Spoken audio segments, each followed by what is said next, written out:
नमस्कार। आज मैं क्लास 11th क्लास 12th के बायोलॉजी के स्टूडेंट और जो नीट यूजी की तैयारी कर रहे हैं उनके लिए ये वीडियो बना रहा हूँ। तो इसका पहला चैप्टर है living and non living, biodiversity, taxonomy and classification. What is living? Living क्या है? मुझे जानना है कि लिविंग क्या होता है और नॉन लिविंग क्या होता है। Then living organism exhibit certain distinctive characteristic: growth, development, reproduction, metabolism, ability to sense environment, responsiveness and cellular level of organization और unique feature of living organism।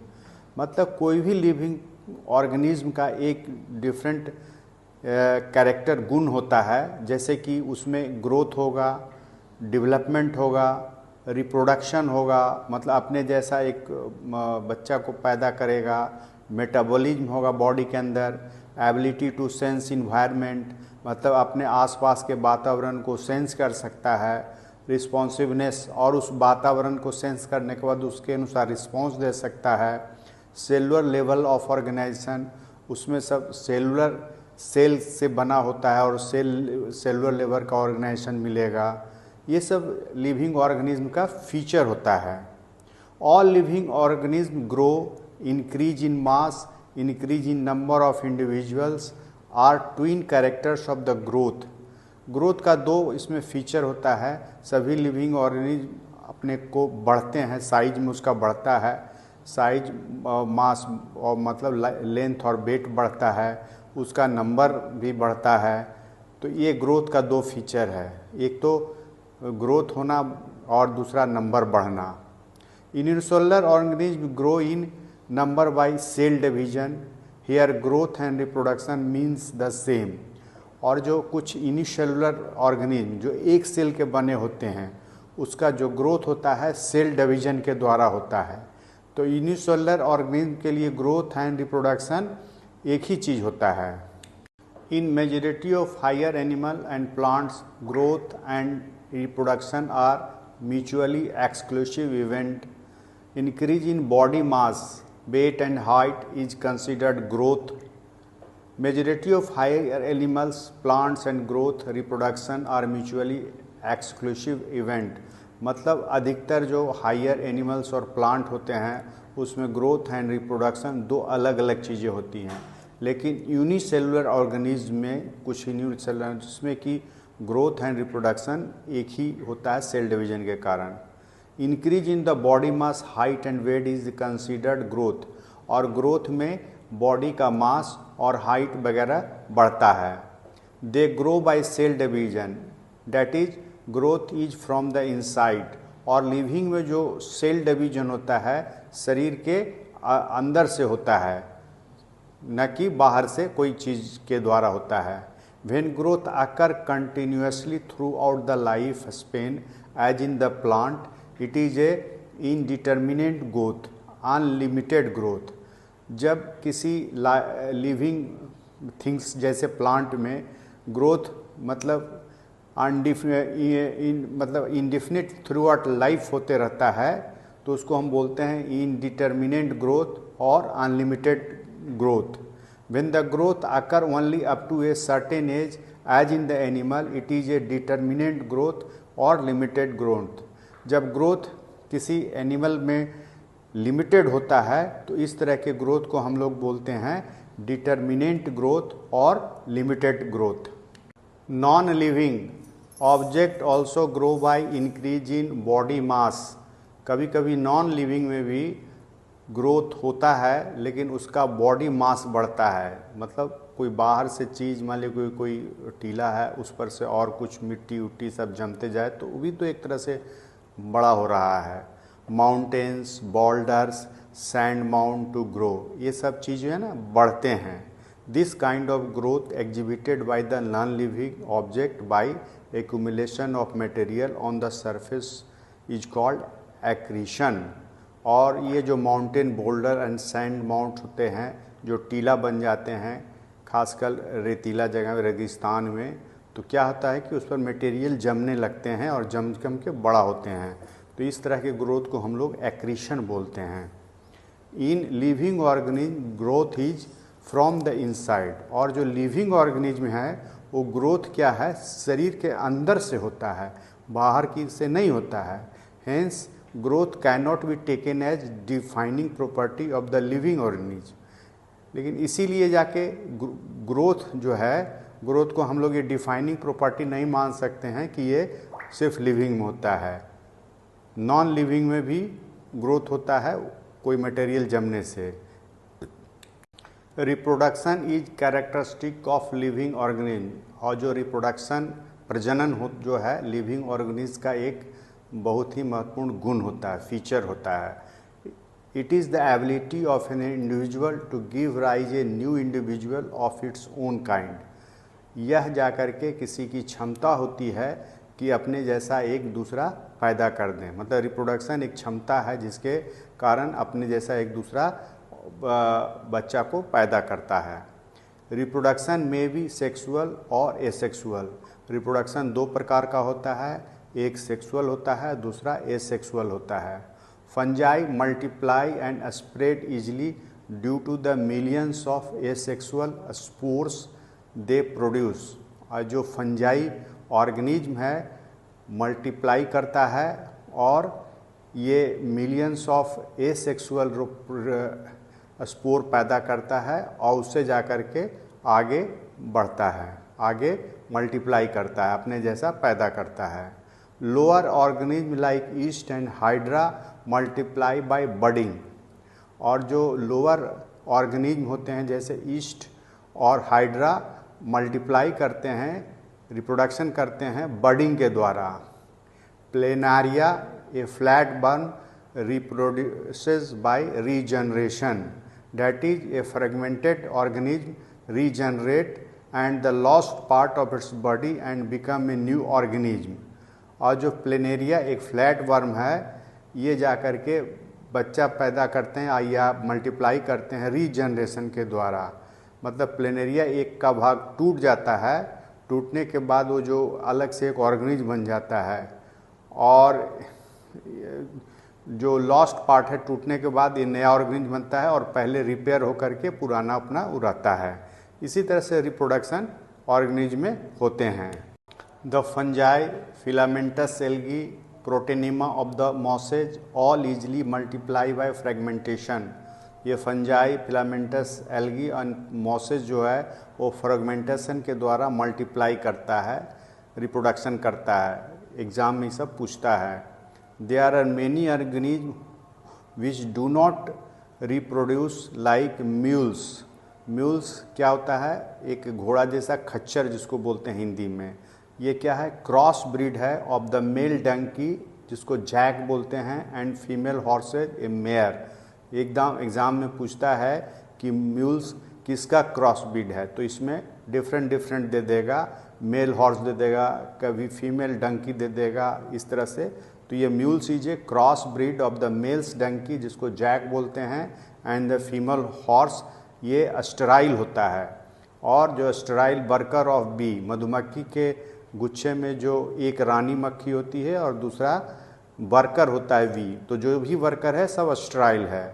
And infertile human couples etc..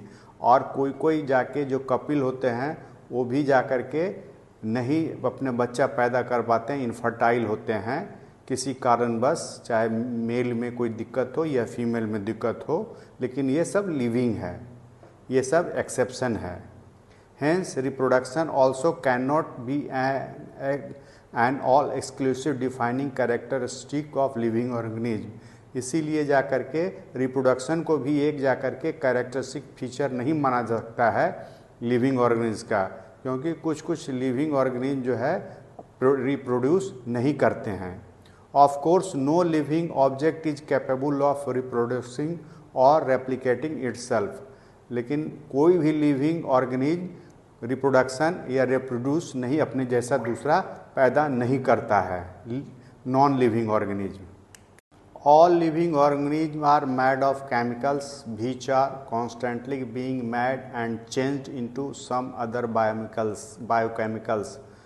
जितने भी living organism है एक chemical का बना होता है, जिसमें कि कार्बोहाइड्रेट है, प्रोटीन है, फैट है, सोडियम है, इलेक्ट्रोलाइट है, पोटासियम है, कई विटामिन उसमें रहते हैं। ये सब मिल करके अंदर लिविंग ऑर्गेनिज्म का निर्माण करता है, जो कि हमेशा बनते रहते हैं और एक दूसरे बायोमोलिक्यूल्स में बदलते रहते हैं। These conversion of chemical reaction and metabolic reaction, मतलब ये जो बॉडी में रिएक्शन होते हैं इसी को हम लोग बोलते हैं केमिकल रिएक्शन या metabolic reaction. Sum total of all chemical reaction occurring in the body, our body is called metabolism. और हमारे शरीर में जो भी केमिकल रिएक्शन हो रहे हैं उसको जा कर के हम लोग मेटाबॉलिज्म कहते हैं। Metabolism of two kinds, anabolism जिसको synthesis of complex substance from the simpler ones, और कंस्ट्रक्टिव मेटाबॉलिज्म। मेटाबॉलिज्म दो प्रकार का होता है, उसमें एक एनाबॉलिज्म है, इसको बोलते हैं synthesis of complex substance. Anabolism में सिंथेसिस होता है क्योंकि सिंपल वन केमिकल से, जैसे कि हम लोग कोई भोजन लेते हैं तो भोजन आंत के द्वारा जा कर के हम लोग एब्जॉर्ब करते हैं और फिर ये जाके लीवर में उसको बदलता है, फैट में, कार्बोहाइड्रेट में, उसके बाद एनर्जी में बदलता है। तो ये सब प्रोसेस एनाबॉलिज्म हो गया। और दूसरा प्रोसेस है कैटाबॉलिज्म, ब्रेक डाउन रिएक्शन और breaking off the complex substance into a simpler one.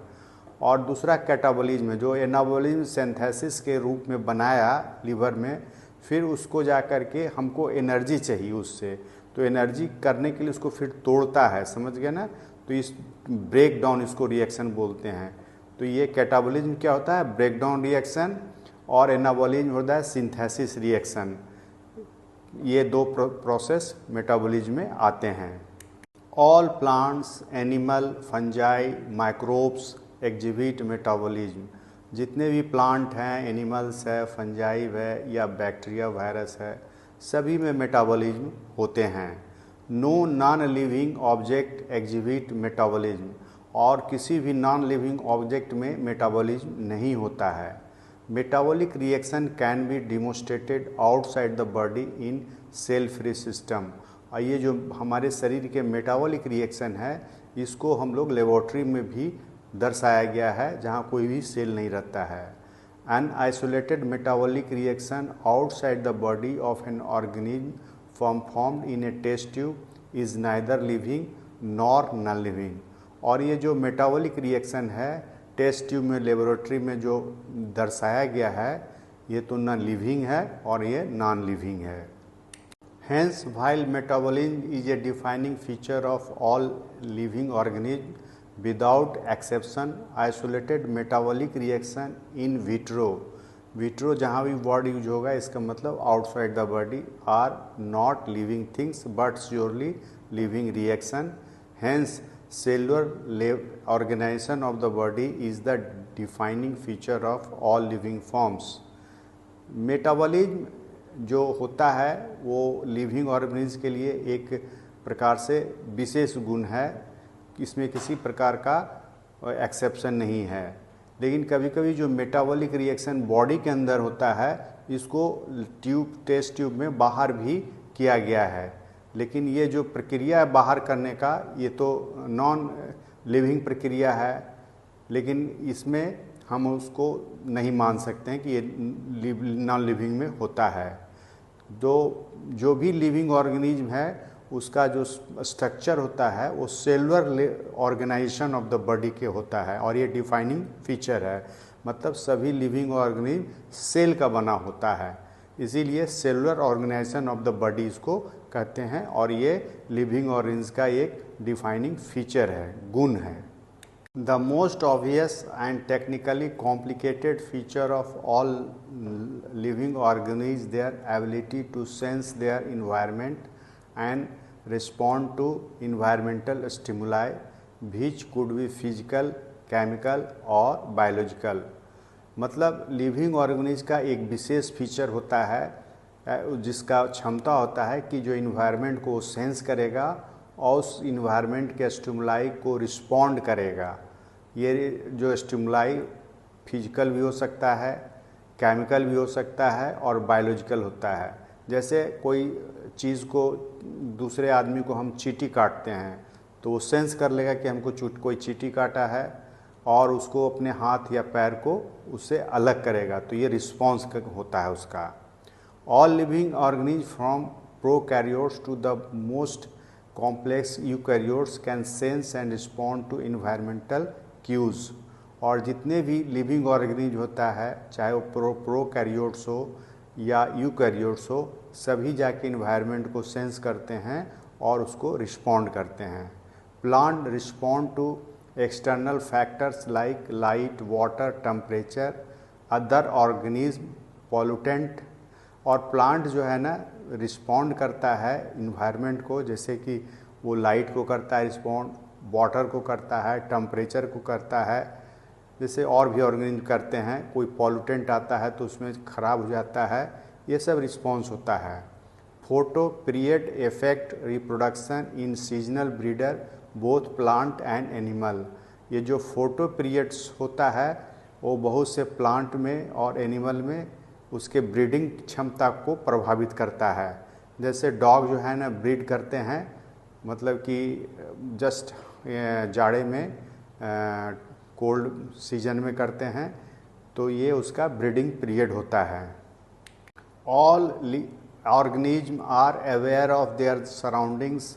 Human being the only organism who is aware of himself, that is self consciousness. जितने भी ऑर्गेनिज्म हैं अपने आसपास के चीज़ों के प्रति सचेत रहते हैं, लेकिन मनुष्य एक ऐसा चीज ऑर्गेनिज्म है जो अपने सेल्फ कॉन्शसनेस, अपने के प्रति भी सचेत रहता है। इसको हम लोग सेल्फ कॉन्शसनेस कहते हैं। Consciousness therefore become the defining property of all living organism. इसीलिए कॉन्शसनेस जो है ना लिविंग ऑर्गेनिज्म का एक विशेष गुण होता है। Patient lying in coma in hospital virtually supported by machine which replace heart and lungs are otherwise brain dead, these patient have no self consciousness. अगर कोई मरीज जो है कोमा में बेहोश है और ये वेंटिलेशन पर है और उसका जो लंग्स एंड हार्ट का रिप्लेसमेंट हुआ है, जो ब्रेन डेड हो गया है, उसमें सेल्फ कॉन्शसनेस नहीं रहता है। All living organism are self replicating, evolving and self regulating interactive system capable of responding to external stimuli. और जितने भी लिविंग ऑर्गेनिज्म है वो सेल्फ रेप्लिकेट करता है, मतलब अपने जैसा दूसरा पैदा करता है, इवॉल्व होता है और सेल्फ रेगुलेट करता है। बॉडी के अंदर उसका रेगुलेशन सिस्टम होता है और स्टिमुलाई के प्रति वो रिस्पॉन्ड करता है। Difference between living and non living एक टेबुलर फॉर्म में हम लोग समझाने की कोशिश कर रहे हैं। Living left side and non living right side. Growth and development present, living में ग्रोथ एंड डेवलपमेंट होता है, नॉन लिविंग में no growth and development. Living में reproduction, living things reproduce either sexually और एसेक्सुअली, मतलब लिविंग में जो reproduction होता है चाहे वो सेक्सुअली हो या एसेक्सुअली हो। और नॉन लिविंग में no reproduction. Metabolism, living things carry out metabolic process to sustain life, मतलब लिविंग थिंग्स में लाइफ को जारी रहने के लिए शरीर में मेटाबॉलिक प्रोसेस जरूरी होते हैं और नॉन लिविंग में मेटाबॉलिज्म नहीं होते हैं। Living respond to stimuli, living things respond to stimuli, मतलब लिविंग थिंग इन्वायरमेंट में जो स्टिमुलाई उसको मिलते हैं उसको रिस्पॉन्ड करते हैं। नॉन लिविंग में no response to stimuli. Homeostasis, living things maintain homeostasis और stable internal environment. Living things में होम्योस्टेसिस होता है और नॉन लिविंग में होम्योस्टेसिस नहीं होता है। होम्योस्टेसिस वो प्रोसेस है जिसके अंदर बॉडी अपने अंदर का जो इन्वायरमेंट है उसको मेंटेन रखता है। Cellular level of organisation present, living thing में सेलुलर लेवल ऑफ ऑर्गेनाइजेशन होता है और नॉन लिविंग में cellular level of organisation absent रहता है, नहीं होता है। Diversity in the living world. Diversity का मतलब होता है भिन्नता। जैसे मैन एक अलग दिखता है, फीमेल अलग दिखती है। एनिमल में भी काऊ अलग, बफेलो अलग, उसके बाद में हॉर्स अलग, डंकी अलग, डॉग अलग, कैट अलग।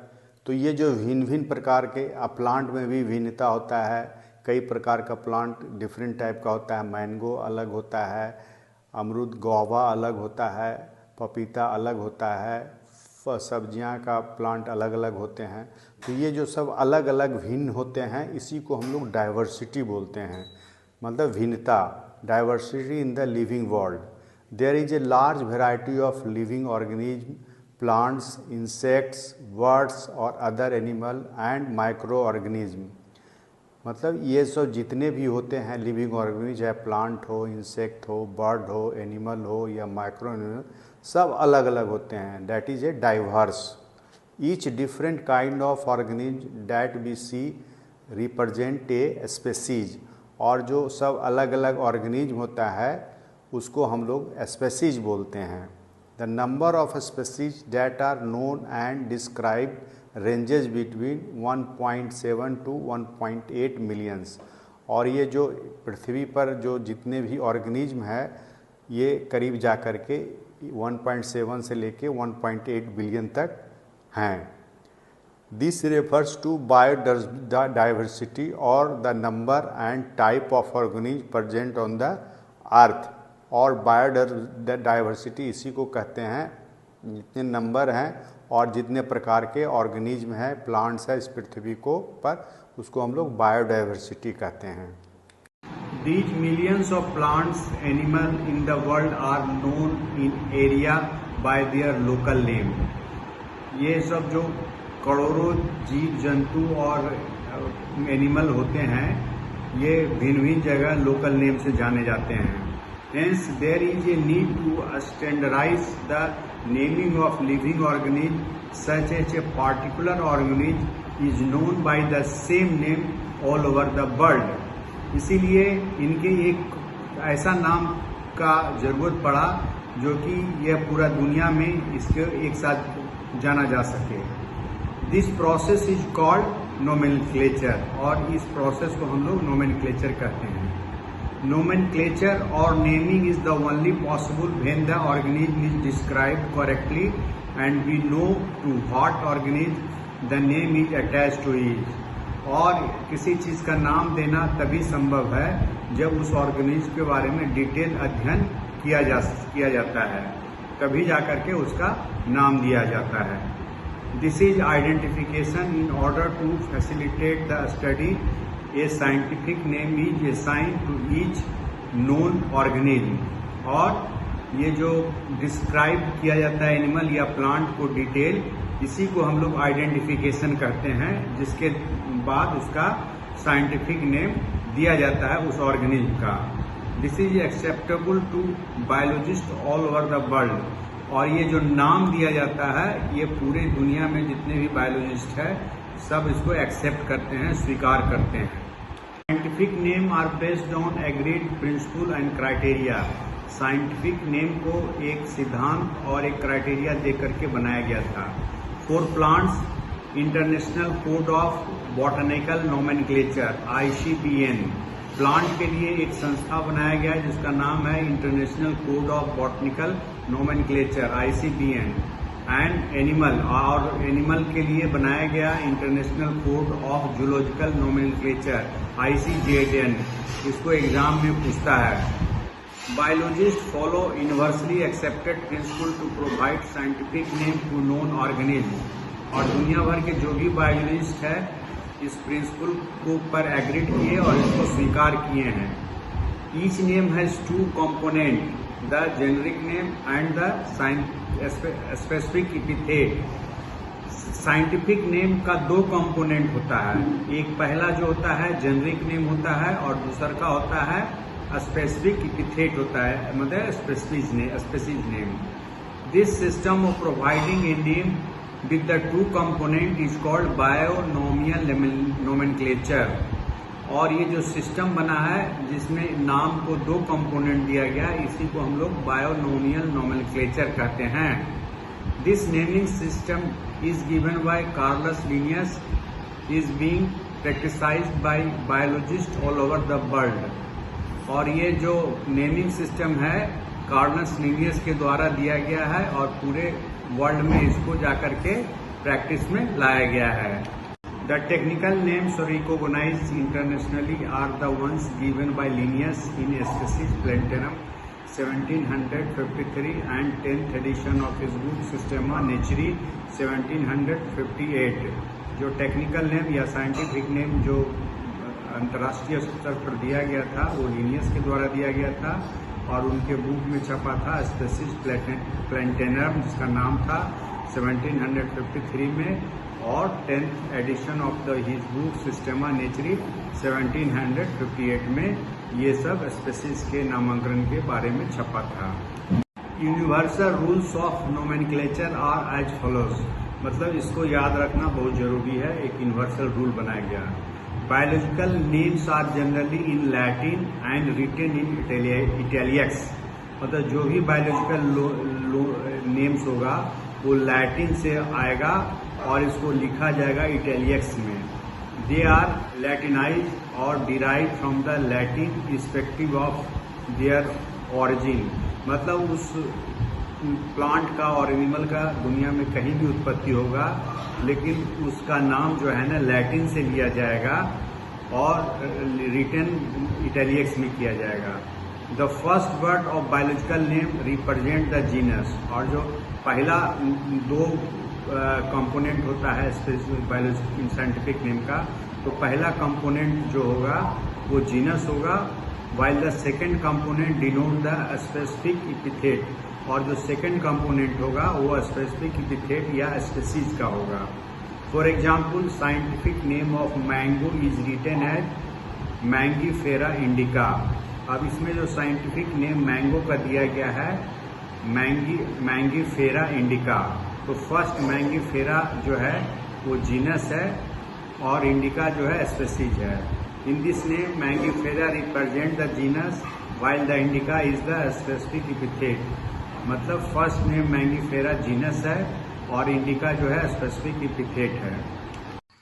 Both the words in biological name when handwritten are separately underlined और printed in italics to indicate their Latin origin. जब जो हम लोग साइंटिफिक नेम लिखते हैं बायोलॉजिकल नेम, तो दोनों वर्ड्स को अगर हाथ से लिखेंगे तो उसको अलग अलग अंडरलाइन करते हैं, अगर प्रिंट करते हैं तो इटैलिक्स में प्रिंट करते हैं। इससे डिनोट होता है कि इसका लैटिन ओरिजिन है। The first word denoting the genus start with the capital letter while the specific epithet start with a small letter। Example Magnifera indica mango का साइंटिफिक नेम है। तो इसमें जो बायोलॉजिकल नेम होता है, जो फर्स्ट नेम लिखते हैं जीनस, वो कैपिटल लेटर से शुरू करते हैं और जो सेकंड कंपोनेंट लिखते हैं स्पेसिफिक एपिथेट, उसको स्मॉल लेटर से इंडिकेट करते हैं। जैसे मैंगीफेरा इंडिका है, इसमें मैंगीफेरा जीनस एम कैपिटल से शुरू हुआ है और इंडिका स्पेसीज है जो आई स्मॉल लेटर से शुरू हुआ है मैंगो का।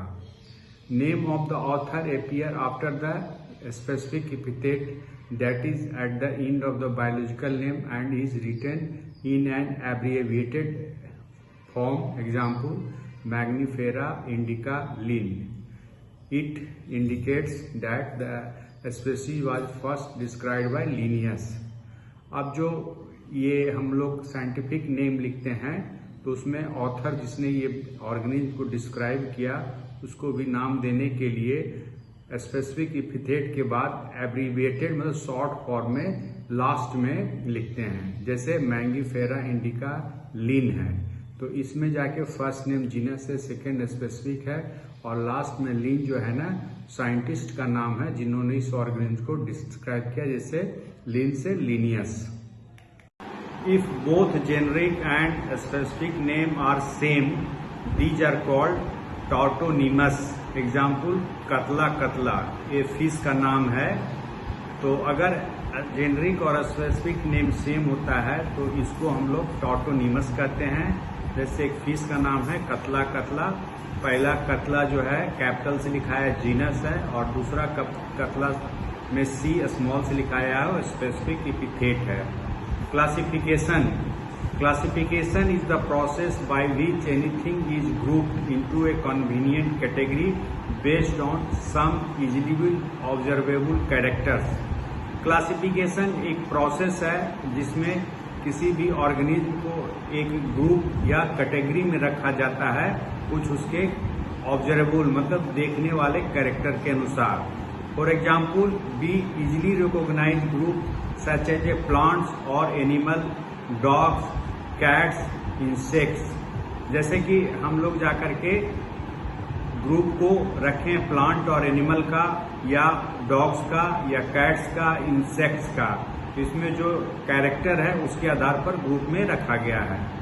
The moment we use any of these terms we associate certain characters with the organism in the group. और किसी भी ग्रुप में रखने के लिए उसका एक कैरेक्टर पहले डिसाइड करते हैं तब उस ग्रुप में डालते हैं। The scientific term of this category is taxa. और इसी ग्रुप को या कैटेगरी को साइंटिफिक में परिभाषित करते हैं, टैक्सा बोलते हैं।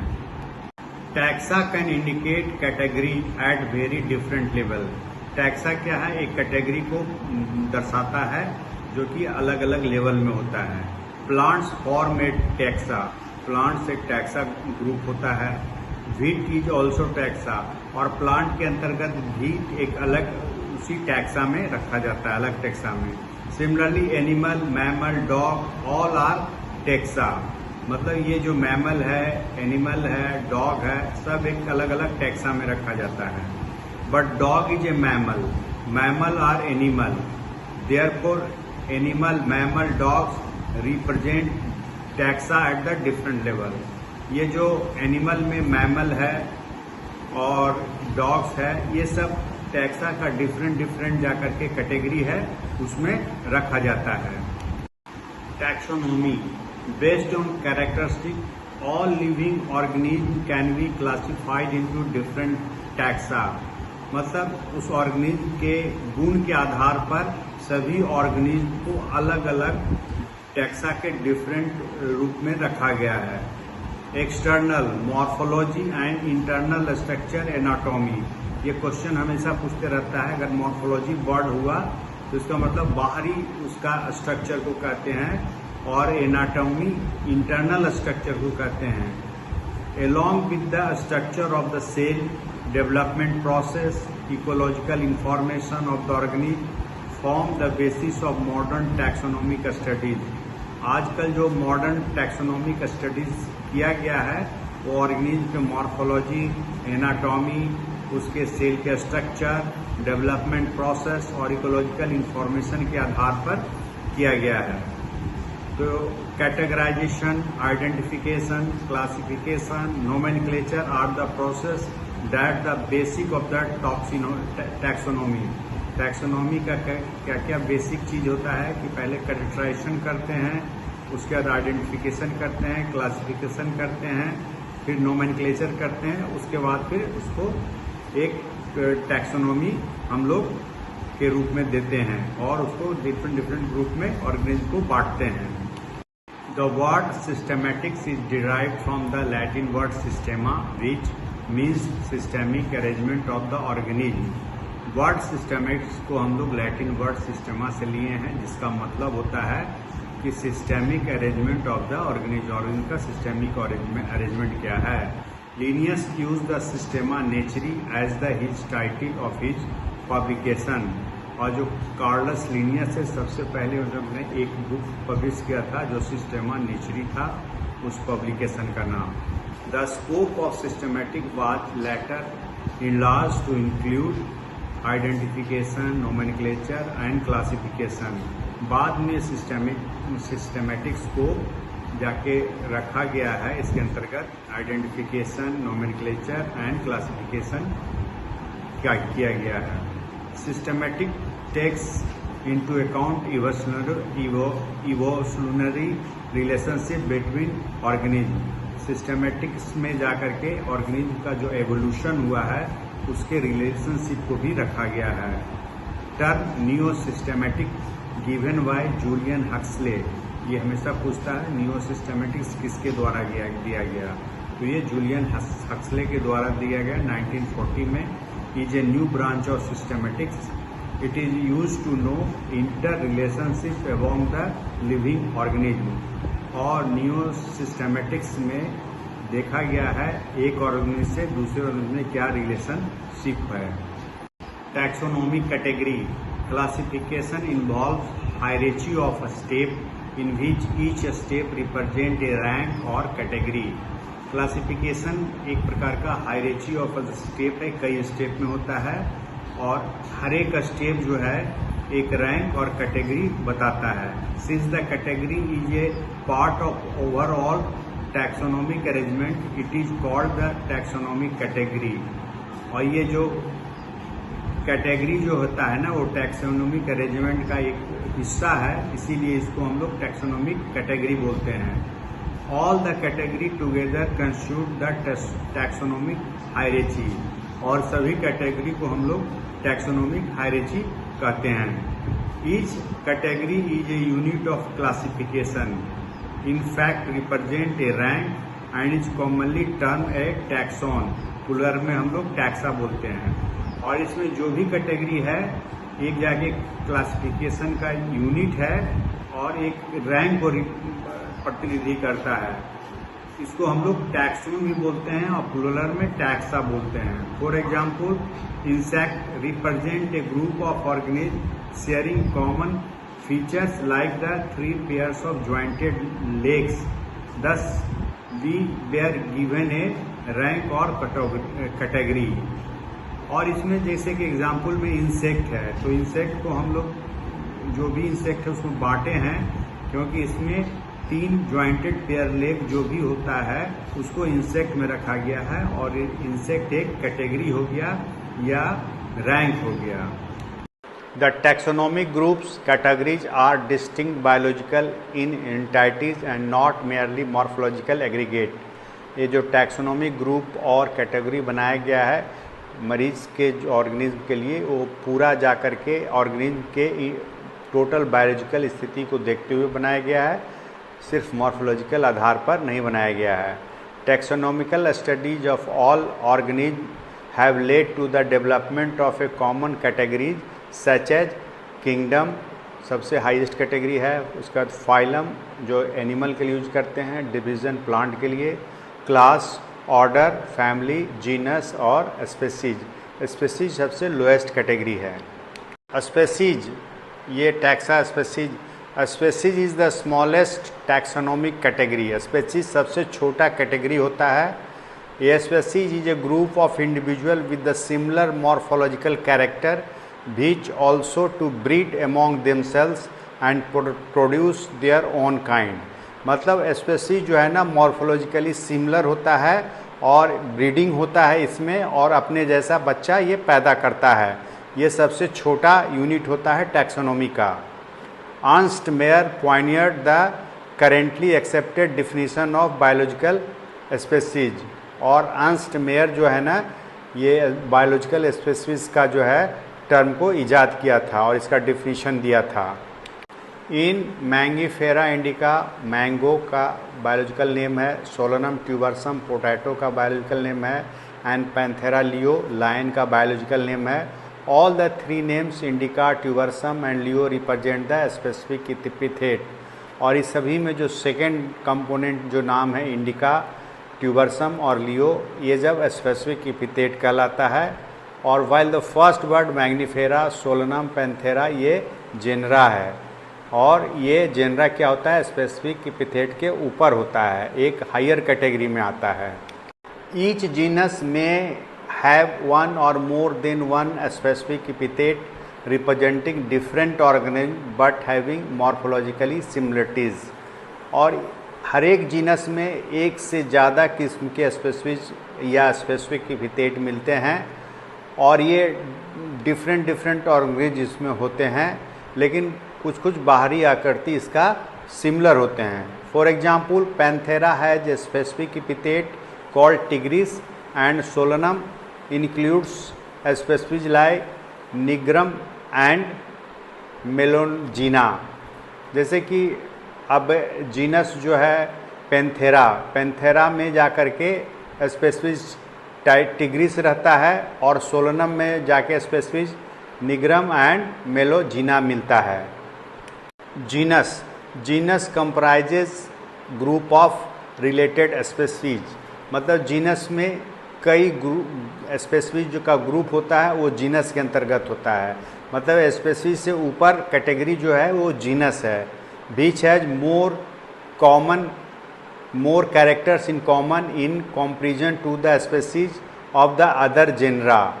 मतलब इस जेनर में जो कुछ कैरेक्टर मिलता है स्पेसीज का, उसको एक जीनस में रखा गया है। Genus are aggregates of closely related species, और जीनस में जो है ना एक दूसरे से क्लोजली रिलेटेड स्पेसीज को रखा गया है। For example potato, tomato, brinjal are the 3 different species but all belongs to the genus Solanum. अब जैसे कि जीनस में जो है पोटैटो, टोमेटो एंड ब्रिंजल, ये 3 डिफरेंट प्लांट का स्पेसीज है, लेकिन इसको एक जीनस सोलनम में रखा गया है। लायन का बायोलॉजिकल नेम है पैंथेरा लियोपार्ड का पैंथेरा पार्डस एंड टाइगर्स का नाम Panthera tigris, which are several common feature of all species of the genus Panthera. मतलब ये 3 जो ऑर्गेनिज्म है एनिमल का, पैंथेरा लायन का, leopard Panthera pardus and tiger Panthera tigris, ये अलग अलग स्पेसीज हैं, लेकिन इसका जीनस एक पैंथेरा है। This genus differs from another genus Felis which include cats, और एक दूसरा जीनस है जो कि इससे अलग होता है जिसको फेलिस बोलते हैं, इसके अंतर्गत कैट्स पाया जाता है। Genus with the single species known as monotypic, whereas genus having more than 1 species known as polytypic. अगर किसी जीनस में सिर्फ एक स्पेसीज पाए जाते हैं तो उसको हम लोग मोनोटाइपिक बोलते हैं, और जिस जीनस में एक से ज़्यादा टाइप का स्पेसीज मिलते हैं उसको हम लोग पॉलीटाइपिक बोलते हैं। Family has a group of related genera which still less number of similarities as compare to the genus and species. Family एक और जीनस के ऊपर का कैटेगरी है जिसमें कई जीनस को फैमिली के अंतर्गत रखा गया है, और इसमें जो स्पेसीज सब मिलते हैं उसमें सिमिलरिटी बहुत कम मिलती है जीनस के अपेक्षा। Families are characterise on the basis of both vegetative and reproductive feature of the plant species, और फैमिलीज को इस बेसिस पर रखा गया है कि प्लांट के वेजिटेटिव और रिप्रोडक्टिव सिस्टम कैसा है उसके आधार पर। For example 3 different genera Solanum, Petunia and Datura are placed in the family Solanaceae. अब 3 गो जो जेनरा है सोलनम, प्यूटेनिया एंड धतुरा, एक फैमिली में रखा गया है सोलनांसी जिसको बोलते हैं। Similarly genus Panthera comprising lion, tiger, leopard is put along the genus Felis cats in the family Felidae। और फैलिडी में जाकर के 2 जीनस रखा गया है, एक पैंथेरा जिसके अंतर्गत लायन, टाइगर और लियोपार्ड मिलते हैं, और एक फेलिस जीनस होता है जिसमें कैट मिलता है, और इस फैमिली का नाम होता है Felidae. Cats and dogs have some similarities and some differences. Cats और डॉग में कुछ सिमिलरिटी मिलता है और कुछ अंतर भी मिलता है। They are separated into 2 different family, और दोनों को अलग अलग फैमिली में रखा गया है। कैट्स को फैलिडी में रखा गया है और डॉग्स को कैनिडी में रखा गया है respectively. Order is assemblage of families. Order एक और हायर कैटेगरी है जो कि इसके अंतर्गत डिफरेंट फैमिली आता है, विच exhibit a few similar character, और इसमें जो कैरेक्टर बहुत कम मिलता है, जिससे ऊपर हम लोग बढ़ेंगे नीचे से वैसे ही कैरेक्टर उसका मिलना कम हो जाएगा। Similar characters are less in number as compare to the different genera included in the family, क्योंकि बहुत सा जेनरा जाके फैमिली बनाता है और फिर बहुत सा फैमिली मिलके ऑर्डर बनाता है। Plant family like Convolvulaceae Solanaceae included in order Polemoniales. अब ये जो प्लांट का फैमिली है कन्वोलुलेसी और सोलेंसी, ये सब जाकर के ऑर्डर पोलेमोनियल्स के अंतर्गत रखा गया है। Mainly based on the floral character, उसके फ्लोरल कैरेक्टर्स के आधार पर।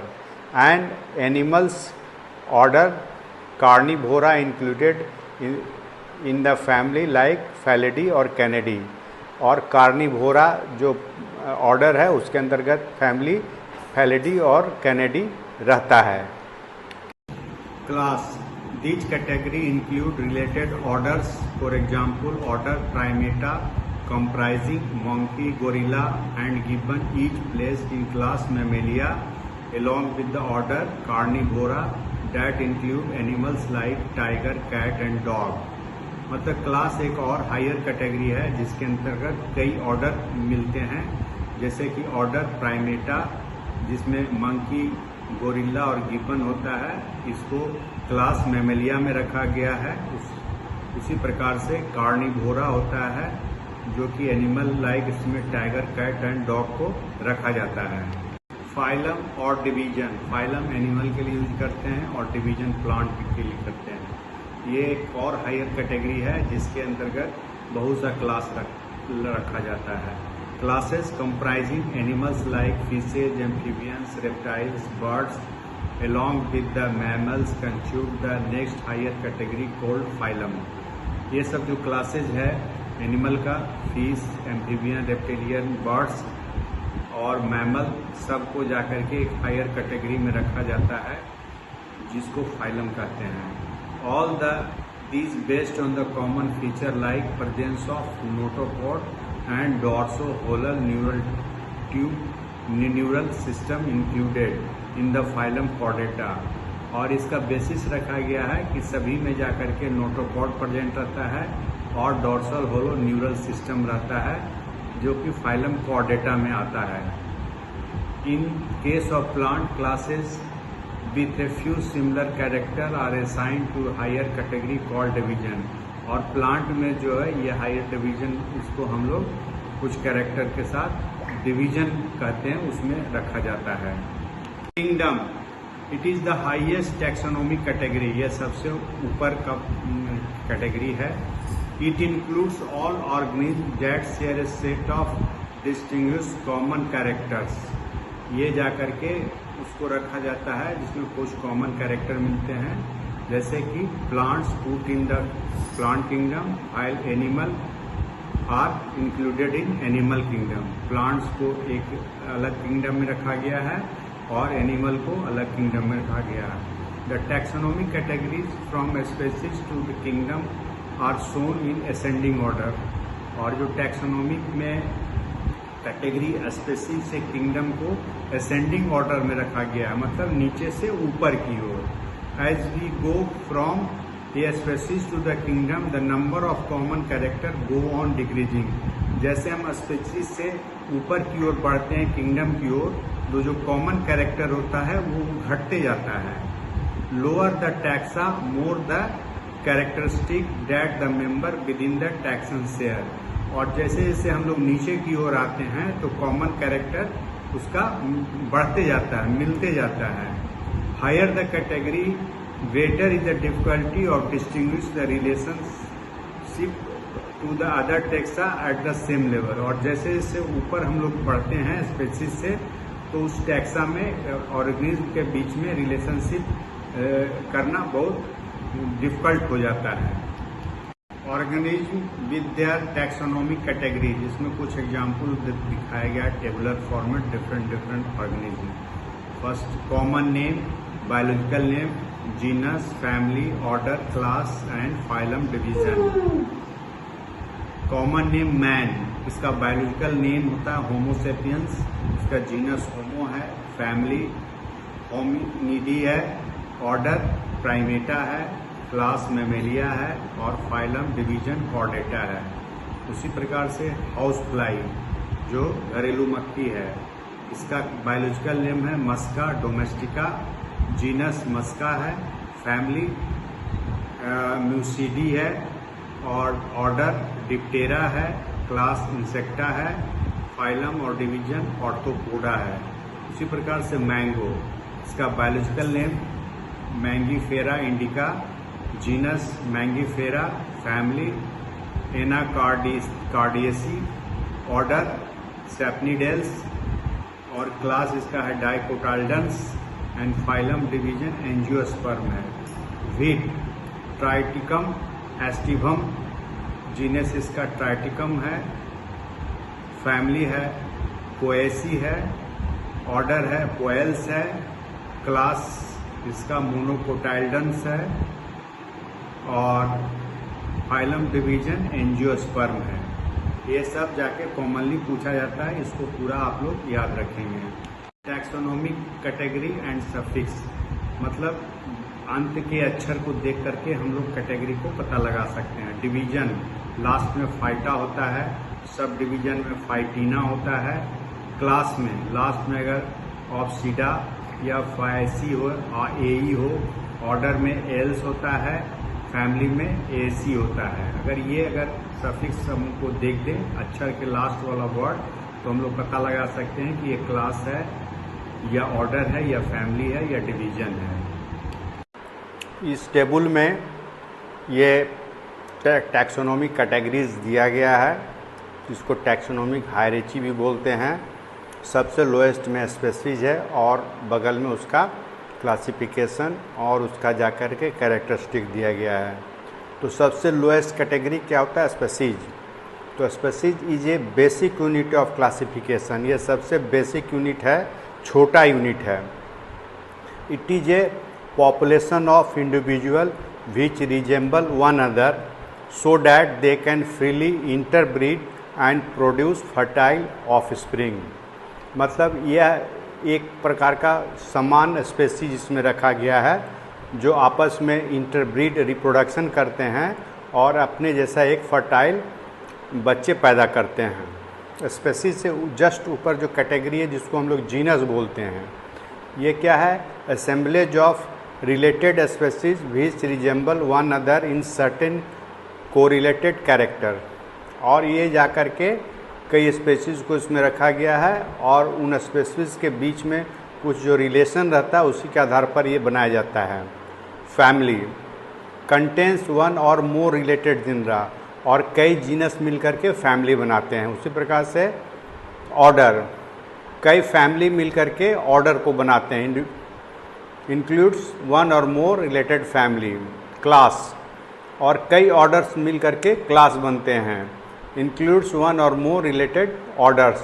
फाइलम और division, a category higher than that of class, और कई क्लास मिल करके फाइलम और डिवीजन बनाते हैं। किंगडम, प्लांट्स को किंगडम में कई जा करके डिवीजन मिल करके ये बनाते हैं किंगडम। ये सबसे हाईएस्ट कैटेगरी होता है। धन्यवाद। ये वीडियो नीट यूजी के छात्र जो प्रिपेयर कर रहे हैं और क्लास 11th और 12th के छात्र के लिए बनाया गया है। अगर उनको अच्छा लगे तो चैनल को लाइक करें, शेयर करें, और उन छात्रों जो ये तैयारी कर रहे हैं उनको शेयर करें। चैनल को सर्च करें @उमेश कुमार 1999 से।